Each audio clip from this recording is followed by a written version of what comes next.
इस भारत की वसुंधरा पर, भारत भूमि पर मध्य प्रदेश में एक जिला है टीकमगढ़, और उस टीकमगढ़ के जिला के अंतर्गत एक नगर है ओरछा। बेतवा नदी का किनारा है, नगर का नाम है ओरछा। ध्यान से सुनेंगे तो समझ में आएगा। उस ओरछा में भगवान राजा राम जी का मंदिर है। संसार में मर्यादा पुरुषोत्तम श्री राम को राम भगवान लोग कहते हैं। अयोध्या में यह संपूर्ण जगत में भगवान को राम कहते हैं, राम को भगवान कहते हैं। लेकिन वह ओरछा नगर है जहां परमात्मा श्री राम को भगवान नहीं कहते। वहां के नागरिक, वहां के नर नारी, बूढ़े बच्चे, जवान, समस्त प्रजावासी उनको राजा राम कहते हैं। बोलिए राजा रामचंद्र की जय हो। सजनों, और उस ओरछा मंदिर की एक आपको विशेषता बताऊं। आज भी ओरछा के मंदिर में राजा राम जी के सामने सुबह सांझ दोनों समय आरती होती है। सुबह मंगल आरती होती है और सांझ को संध्या आरती होती है। मुख्य बात यह है वहां दोनों टाइम, दोनों सुबह मंगल आरती में, शाम को संध्या आरती में, और राजा राम के सामने पुलिस विभाग के जो है हमारे पुलिसकर्मी लोग जो है राजा राम को सलामी देते हैं। सुबह शाम आज भी डेली उनकी आरती में सलामी होती है।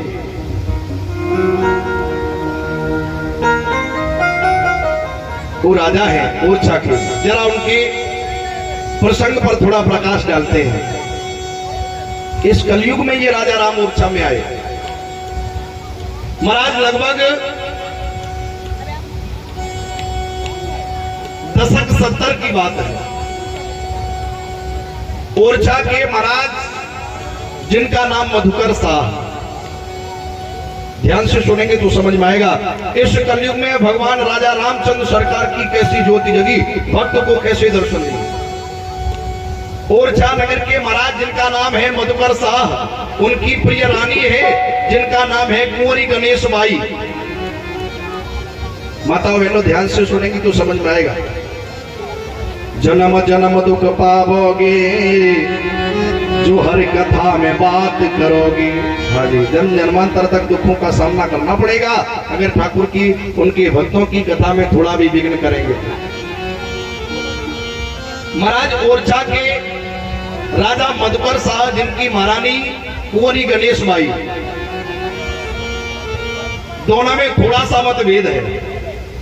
वह क्या है कि महाराज मधुकर शाह जो है वो भगवान कृष्ण के अनन्य भक्त हैं, कृष्ण के उपासक हैं। और कुंवरी गणेश बाई जो उनकी महारानी है, वो महारानी जो है परमात्मा श्री राम की उपासक है। राम जी को अपना आराध्य मानती है, राम जी को अपना इष्ट मानती है, राम जी को अपना सर्वस्व मानती है।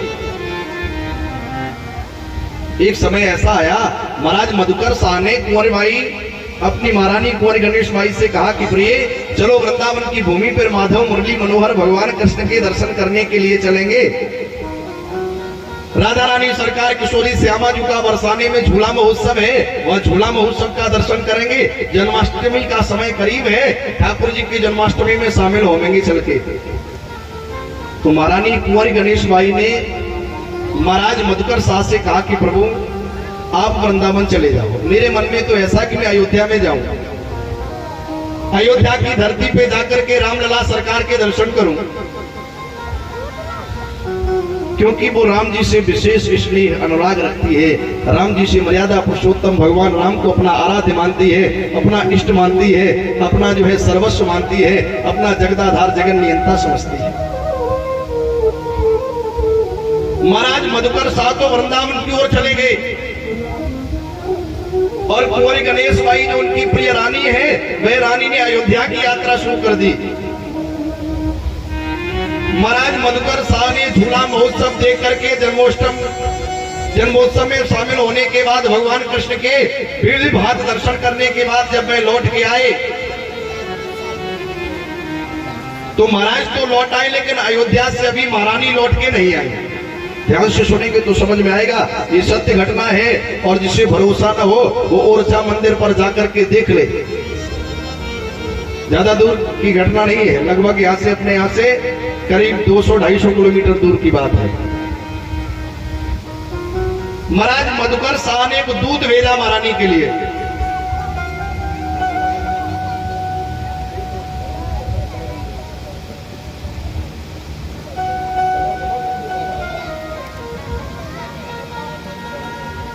बोली भक्तवत्सल भगवान की जय, शामरी सरकार की जय।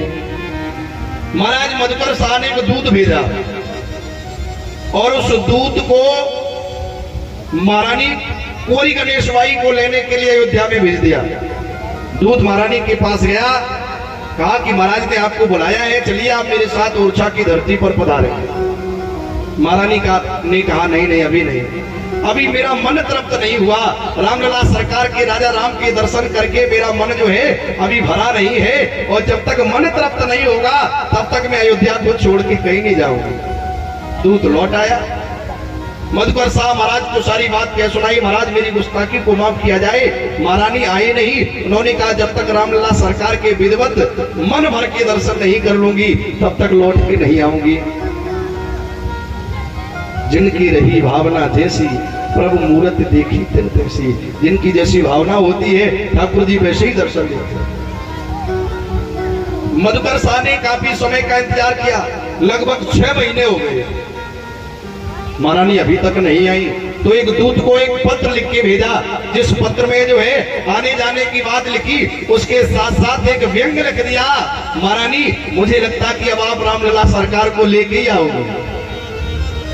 व्यंग कर दिया महाराज ने उस पत्र में। दूत पत्र लेकर के पहुंचा, महारानी कुंवरी गणेशबाई ने उस पत्र को पढ़ा तो उसमें आने की बात तो लिखी है, लेकिन साथ साथ महाराज ने एक व्यंग लिखा है कि मुझे लगता है कि महारानी तुम जो है रामलला सरकार को लेके ही ओरछा में आओगी, और जब तक राम जी नहीं आएंगे तब तक तुम भी नहीं आओगी। राजा ने व्यंग कर दिया, लेकिन मैं पत्र पढ़ करके कुंवरी गणेशबाई महारानी के मन में ये संकल्प हो गया, अगर आज मैं रामलला सरकार को परमात्मा को लेकर के ओरछा नगर में लौट के गई तो मेरा उपहास होगा।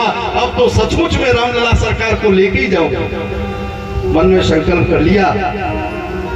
सुबह सांझ तक राम जी के मंदिर के सामने हाथ जोड़ के ठाकुर जी रामलला सरकार से विनय करती है, प्रार्थना करती है। महारानी कहती है प्रभु मैंने मन में संकल्प किया है, मेरे महाराज ने व्यंग किया है कि वो तुमको लेके आएगी, तो महाराज मेरी ऐसी मन में इच्छा है आप मेरे साथ पधारो।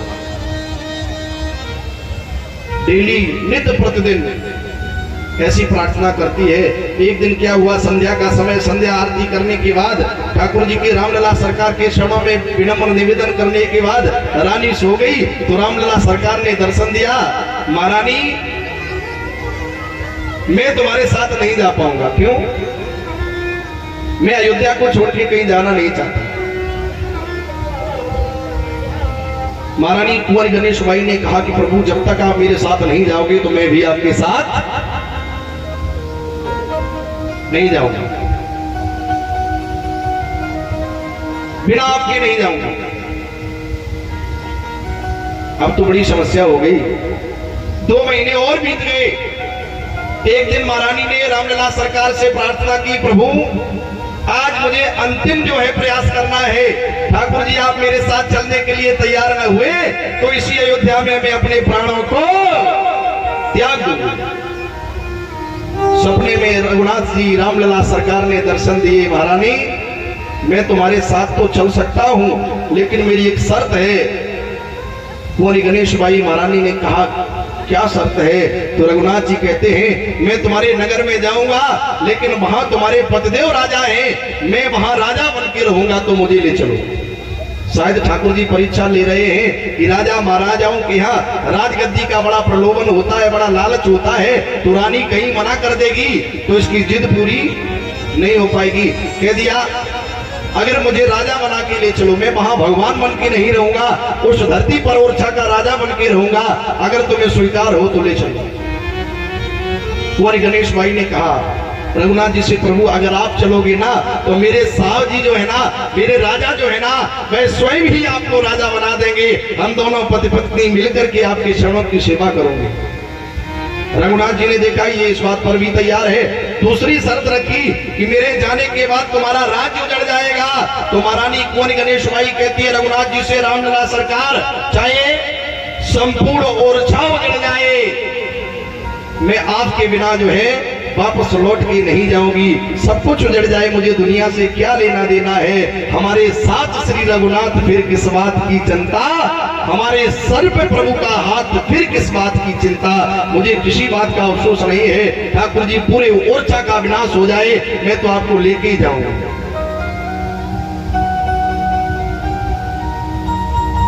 श्री रघुनाथ जी ने कहा, कुंवरी गणेश बाई, लेकिन मैं तुम्हारे साथ जाऊंगा नहीं। इतनी शर्त देने के बाद भी ठाकुर जी ने जब मना कर दिया, सुबह का समय हुआ, आंख महारानी की खुली, स्वप्न से निवृत्त हो गई, तो मन में संकल्प किया सरयू मैया में जाके समाधि लगा करके उसी जल में अपने प्राणों को त्याग दूंगी। बिना ठाकुर जी के लौट के वापस अगर ओरछा जाऊंगी तो महाराज मेरे जो है ना, वह मेरा उपहास करेंगे, क्योंकि उन्होंने पत्र में भी व्यंग करके भेजा है। मुझे लगता कि महारानी अब तुम बिना राम जी को लिए आओगी नहीं, मैं बिना रघुनाथ जी के पहुंचूंगा तो मेरा अपमान होगा, अनादर होगा, मेरा उपहास किया जाएगा। सरयू मैया के जल में जैसे ही महारानी कुंवरी गणेश बाई ने छलांग लगाई, जैसे ही जल में अंदर जाने को महारानी आगे बढ़ी, प्राण पखेरु छोड़ने के लिए प्रयास कर रही, इस जल में डूब के मर जाऊंगी। सजनों, क्या हुआ, जैसे ही जल के मध्य गई, वही पावन मूर्ति जो रघुनाथ जी के मंदिर में पाई थी, वो ठाकुर जी, रघुनाथ जी और कुंवरी गणेश बाई महारानी के हाथों में जल के माध्यम से बहते हुए आ गए। महारानी कुंवरी गणेश बाई के हाथों में रघुनाथ जी आए। ठाकुर जी ने कहा कि मैं तुम्हारे साथ चलूंगा, लेकिन हाँ, ऐसे नहीं चलूंगा। मेरी यात्रा पुख नक्षत्र में करी जाए। 27 नक्षत्र होते हैं, जिनमें एक नक्षत्र होता है जिसे पुष्य कहते हैं, ज्ञानीगण उसे पुख भी बोल देते हैं। लिखने में पुष्य होता है लेकिन पुख बोलते हैं। ओरछा के लोग तो ऐसे कहते हैं, रघुनाथ जी राजा जो है ना, हमारे राम राजा पुखन पुखन आए, कहने का मतलब पुख पुख नक्षत्र में आए। एक महीने में लगभग एक बार, ज्यादा से ज्यादा 2 पड़ जाए, नहीं तो एक से ज्यादा ये नक्षत्र नहीं आता है, एक बार ही आ पाता है एक महीने में। तो राम जी ने कहा कि मैं पुख नक्षत्र में तुम्हारे ओरछा को तुम्हारे साथ जाऊंगा। महारानी ने कहा ठीक है। सज्जनों, महारानी अपने रघुनाथ जी को पुख नक्षत्र में लेकर के चल गई। पूरे नक्षत्र के समय काल में चली, और जब पुख नक्षत्र समाप्त हुआ तो वहीं रुक गई और महीने भर कीर्तन अर्चना वंदना करे, और उसके बाद जब दोबारा पुख नक्षत्र आया, फिर यात्रा शुरू करी। सज्जनों, इस प्रकार 13 महीना 11 दिन में जो है राम राजा को लेकर के महारानी कुंवरी गणेश बाई ओरछा में पधारी। कितना समय लगा? 13 महीने 11 दिन। इधर दूत से कह दिया था कि हम राम राजा को लेके आएंगे तो मंदिर बना के तैयार रखना। मधुकर साहब भी जानते थे कि मेरी पत्नी ने अगर कह दिया है तो बिना राम राजा के वो आएगी नहीं। तो 5 मंजिल का मंदिर जो है भगवान नारायण के लिए बना करके तैयार करवा रहे हैं। लेकिन उतने समय में महारानी रघुनाथ जी को लेकर के आ गई, मंदिर पूरा नहीं बन पाया। तो क्या हुआ, रघुनाथ जी ने महारानी से कहा कि मुझे अपने महल में ही पधारो। रघुनाथ जी सरकार जो है कुंवरी गणेश बाई महारानी के महल में उनको बैठाया गया। काफी समय तक ठाकुर जी खड़े रहे, मूर्ति खड़ी रही। महारानी ने रघुनाथ जी से एक दिन संध्या के समय आरती करी तो प्रार्थना करी, प्रभु मेरे मन में ऐसी उत्कंठा है, ऐसी लालसा है, आप जब से आए तब से खड़े हो, आप बैठ जाओ। रघुनाथ जी कहते अगर मैं बैठ जाऊं तो फिर हमारे इस नगर की देखभाल कौन करेगा? महारानी ने कहा हनुमान जी देख रेख करेंगे, भक्तों की रक्षा करेंगे, आप सरकार बैठ जाओ। तब रघुनाथ जी बैठ गए। लोगों ने जब ये आश्चर्यचकित जो है ऐसा दृश्य देखा कि मूर्ति जो खड़ी थी वह विधिवत जो है बैठ गई, तब तो लोगों के मन में श्रद्धा बढ़ गई। अब जरा देखें कि वहां ओरछा के मंदिर में आज भी सुबह शाम मंगल आरती और संध्या आरती के समय पर पुलिस वाले सलामी देते हैं, और जिस आरती में पुलिस वाले सलामी न दे वो आरती पूरी नहीं होती। आप YouTube पे डाल सकते हैं, ये कथा सुन सकते हैं। हम तो ओरछा मंदिर का दर्शन करके आए हैं, बकायदा विधिवत राम जी सरकार को देखा है, पुलिस वाले सलामी दे रहे हैं, रघुनाथ जी की आरती होती है, घंटा घलियाट बज रहे हैं। समय के अंतराल में वहां टीकमगढ़ में कलेक्टर साहब आए, डीएम साहब आए। ओरछा वहां ऐसी विदा हो गई कि जो भी कलेक्टर अधिकारी सिपाही से लेकर के डीएम तक जो भी ओरछा में आता है, टीकमगढ़ में जिसका ट्रांसफर होके आता है, जब तक राम राजा के दरबार में अपनी हाजिरी नहीं लगा देता तब तक ड्यूटी नहीं पकड़ता है। कलेक्टर साहब एक आए, ऐसे नास्तिक थे कि वो भगवान को नहीं मानते थे। ओरछा के मंदिर पर जाकर के उन्होंने जो है मंदिर का विरोध किया। क्या ढोंग ढकोसला बगराए हो, कहां राम राजा, ये सब काल्पनिक ढकोर कथाएं हैं, ये उपन्यास है, झूठी साची बातें हैं, कहीं भगवान नहीं है। लोगों को डराया धमकाया, आस्था से मुख मोड़ने की बातें करी, लेकिन लोगों को तो इतना विश्वास हो चुका था कि राम राजा सरकार मेरे ओरछा में है। और राम राजा सरकार ने आते ही आते एक ऐसा कौतूहल कहा, प्रजावासियों से कहा कि हमारे किनारे, मंदिर के किनारे बेतवा नदी जो बह रही है ना, और उस बेतवा की नदी में उस समय बहुत गंदा जल भरा हुआ था, स्वच्छ पानी नहीं था।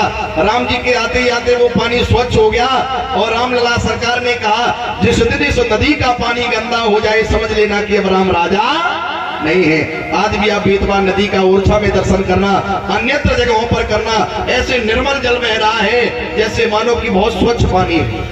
अपना मुखमंडल उस जल में देख लो, इतना साफ पानी है। तो उन लोगों को भरोसा था मेरी बेतवा नदी का पानी स्वच्छ है, इसका मतलब राम राजा है। उस नास्तिक कलेक्टर ने राम राजा को नहीं माना।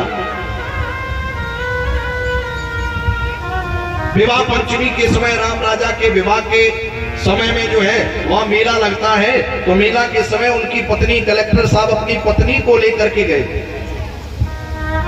मेला दिखाने के लिए। पत्नी जब वहां पहुंची तो उन्होंने कलेक्टर साहब से कहा कि जब मेला में आए हैं तो क्यों राजा राम के दर्शन हो जाएं। वो बड़ी श्रद्धावान थी, दयावान थी, भगवान के प्रति अनुराग रखने वाली थी। उन्होंने पुलिस कर्मियों से कहा कि ले जाओ, इन्हें दर्शन करा लाओ। उनकी पत्नी थोड़ी सी जिद कर गई, नहीं, सनातन धर्म में ऐसा कहा जाता है बिना पति के दर्शन नहीं किए जाते, सरकार आप मेरे साथ चलो। दर्शन का कोई विशेष मन में प्रलोभन नहीं था, लेकिन पत्नी की इच्छा पूरी करने के लिए कलेक्टर साहब रघुनाथ जी राजा राम के सामने जब पहुंचे तो क्या देखा, सभी दर्शन कर रहे हैं, लक्ष्मण और जानकी मैया दोनों दिखाई दे रहे हैं, राम जी सरकार उनको दिखाई ही नहीं। उनकी पत्नी बार बार कहती है देखो ना मेरे राम जी राजा की छटा। कलेक्टर साहब कहते मुझे तो कुछ दिख ही नहीं रहा है, केवल सीता जी और लक्ष्मण दो लोग दिख रहे हैं, रानी को तीनों दिख रहे हैं, लेकिन कलेक्टर साहब को जो है राम राजा दिखाई नहीं दे रहे हैं। तब तो उनकी प्रिया कलेक्टर की पत्नी, डीएम साहब की पत्नी ने जो है ना और महाराज से कहा कि तुमने बुरा भला कहा है, राम राजा को कहा कि है ही नहीं, और जब तुमने कह दिया कि यहाँ कोई राम राजा नहीं तो वो तुमको कैसे दर्शन देंगे, वो तो उन्हीं को दर्शन देते हैं। निर्मल मन जन सोई मोहि पावा, मोहि कपट छल छिद्र न भावा। ठाकुर जी कभी अधमियों को दर्शन नहीं देते।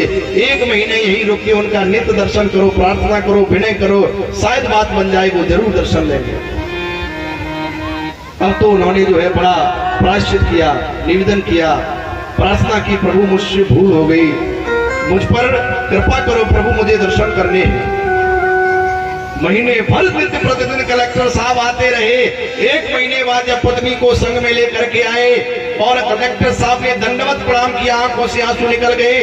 रघुनाथ जी यदि आज आपने मुझे दर्शन नहीं दिए तो मैं अपने प्राणों को त्याग दूंगा। धन्य है। दया की न होती जो आदत तुम्हारी, तो सुनी ही रहती है अदालत तुम्हारी। न तुम होते हाकिम, न हम होते मुजरिम, न घर घर में होती इबादत तुम्हारी। रघुनाथ राजा ने, राजा रामचंद्र सरकार ने जो है डीएम साहब को, कलेक्टर साहब को दर्शन दिए।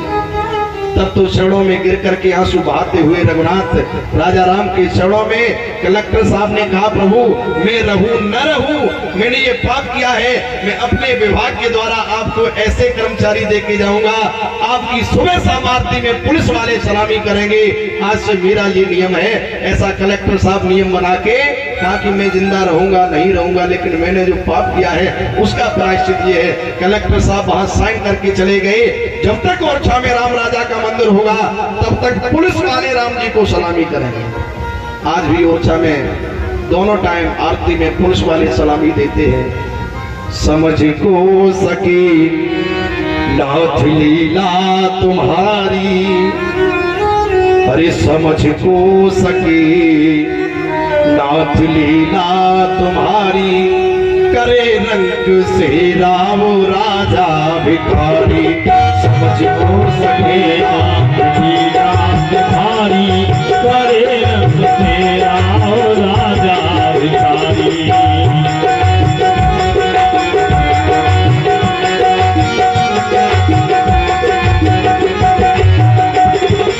समझ को